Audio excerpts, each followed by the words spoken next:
Well, most of us are in the habit of doing annual checkups. I have to admit that I'm behind on a couple of mine. I haven't been to the eye doctor in, well, it should have been March or April, I think. Probably the dentist was May. The annual physical was in December, so I'm still good. But I do have to say that some of the COVID stuff has affected all of us to different degrees. But generally, it's a good idea to have our physical health and various aspects of our physical functions evaluated every year. Automobiles, they have to go in for regular inspections, the tires, the brakes, tune-ups, oil changes. Got to get the radiator ready for winter, windshield wiper stuff ready for summer. The home, it'll be time to winterize our homes. And in fact, we may have to do fall cleaning to get rid of all the dust and haze and smoke along with winterizing. Our gardens, we usually clean those up in the fall and then plant them in the spring.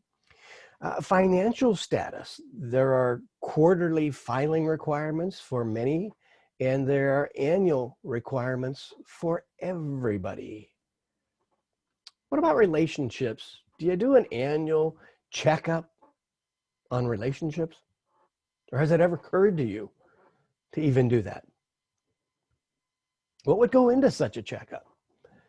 Let's see, in the last 12 months, who has disappointed me? Who has failed to live up to my expectations? Anything come to mind? Anyone? At whom are you angry? And then there's the follow-up question to both of those.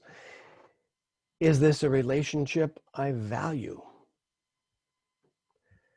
Is it a corporation that I'm battling with? Some big nameless, faceless entity, and it's like banging my head against a wall? Am I angry at a particular person or group who has treated me wrongly or denigrated me? Is it someone I'll never see again and I can let go of it? Oh, or is it someone of my regular world, someone I'm going to keep running into, someone I'll be reminded every time I see them? Okay, that one's a little closer. The rubber's hitting the road there. So now I have some choices. I've identified someone or something. I can blame it on the other and let them have it. You did this to me. Or I can blame the other and never tell them about it. And when they say, so what's wrong? Nothing. No, really, what's wrong? Nothing. I'm fine. I can share feelings of anger without blaming, and I referred to that last week. We call it adulting, how to share an I statement. I feel disappointed, angry, dismissed, marginalized because of or when you did this. If forgiveness is not deserved, am I able to forgive for my sake when it's all said and done? Jesus in today's gospel lesson gives us two examples of what forgiveness looks like. One, when you've reached your limit, which in Peter's mind is 7, that's the human limit. That's as much as I can do. Somebody keeps doing the same thing 7 times, I'm done. Because 7 was the holy number. 6 means you still got to try harder. 7 is the number of days in a complete week. So 7 times is the complete forgiveness. I'm now worn out. I have no more forgiveness. And Jesus says, okay, multiply that by 11. Not even 10. It's like, wow, one more than 10. And some translations say not 77, but 70 times 7. In other words, when you're done forgiven, let God's forgiveness give you the ability to continue multiplying your own ability to forgive, let go, and walk away. For your sake, if not for the sake of the relationship. And then the parable of this king who forgives a huge debt, and 20,000 denarii would be as much as that slave would earn in a lifetime. So whatever our lifetime earnings were, or think about that. And being semi-retired, I look at what's my portfolio? What do I have to live on? Excuse me, this air, wow. What do I have to live on in Social Security and all that? Figure it all into the formula. That would be my debt to my master. So my master is an important person, far and away above in importance of the slave, of me, the slave. And the master forgives this huge debt. Okay, I'll just wipe it off the books, wipe it clean. I will take the hit because I, the master, have the ability to do that. Incidentally, the other day I was cleaning out some files and I found a copy of Martin Luther's 95 Theses and the 95 complaints against the church's practice of indulgences. And I'll have to bring it and tape it to the door of the church on October 31st, Reformation Day. One of those in there, early on, Luther says, the Pope claims to have the power to forgive sins. Why then does he charge money? God wouldn't.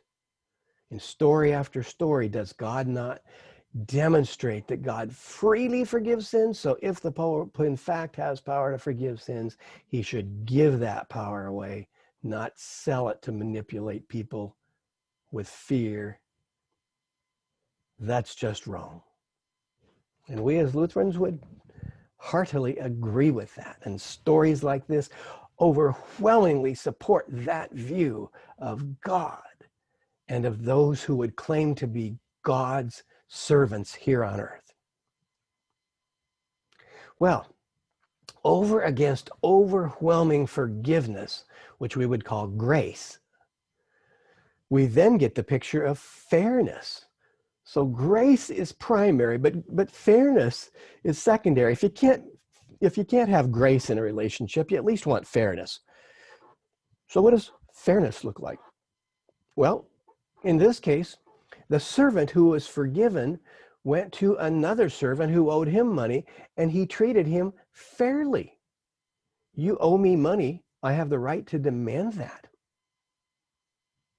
There's nothing wrong with what the slave who was forgiven did to the other slave. He simply didn't treat him with the grace with which he had been given the same forgiveness. And so Jesus uses the parable to contrast justice, which is absolutely fair under the law. There's nothing wrong with justice. It's just that it falls short of mercy. And Jesus then, the punchline is that if you want mercy to be your highest guiding principle, God will honor that. But you'd better be on the giving end of it, not just the receiving end of it. Because if you're willing to receive mercy and respond with fairness and justice, God is more than willing to withdraw mercy and say, then, okay, I guess that if fairness is what's important to you, I'm going to treat you fairly, and you ain't going to like it, pal, because you deserve nothing but punishment. We don't like this view of God. And for those who are in the adult class today and those who are thinking of joining at 9 a.m. any future Sunday, one of the pictures we'll look at is Jesus as Pantocrator, Jesus as angry, righteous judge, the one who judges the world not with mercy, but with fairness. Because that's a very important picture of Jesus that was prominent in certain times during the history of the church. This parable doesn't give us that, at least not first, but it says, if you're not willing to let mercy guide you, You say, nope, God, let's be fair. Let's make everything fair. God's, okay, great. You think that the sin your brother or sister did against you compares with what you've done to me? Got news for you, pal. So there's a warning about not following through. And we're going to say those dangerous words today together. Forgive us our trespasses as we forgive those who trespass against us. Oh, those are wonderful, wonderful words of freedom, grace, and love. And they are horrible words of punishment and suffering. The parable uses the word torture. We don't like that picture of God. But God only gives us what we demand. God, I demand fairness. Okay, not what Jesus died to bring, not what I would want for you, but you want fairness. All right. Often we can get angry for others justly. There is such a thing as righteous anger. Congressman John Lewis, who passed away, used this term good trouble, and it's been talked about a lot lately. What is good trouble? What does it mean to advocate for another person to take their side? And how do we know we're not triangulating? How do we know we've let them fight their own battles first and that we're not becoming an advocate for our own need? It's one thing for us to be a voice for the voiceless, to stand up with those who cannot stand alone, who cannot prevail against injustice. But we are human. And we need to remember at all times our version of fair is skewed. Our version of justice is flawed. Our judgment is subject to human error because we are sinful. We are broken. And if we are fair, God nonetheless says, even if your judgment was perfect and you knew what fairness and righteousness looked like, choose mercy, not justice. Work for mercy, not justice. And I realize there are a lot of cries for justice these days. And we've got to acknowledge justice, but never for itself. It must always be on the road for mercy, for grace, for love. What about those times when mercy is not in us? I have had the solemn duty of performing funerals for individuals who've lost their lives through violent crime or by their own hand or by terrible accidents that should not have happened. How do we get past those if we've been victimized so deeply that the words of mercy just seem like a slap in the face to us?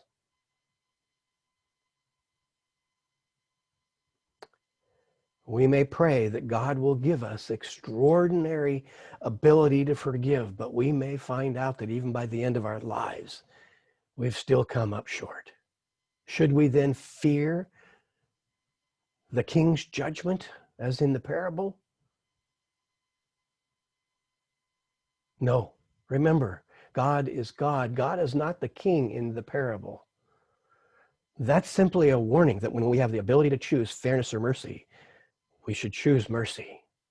But when we cannot, when there's a cry in us so deep for a wrong to be righted or at least punished,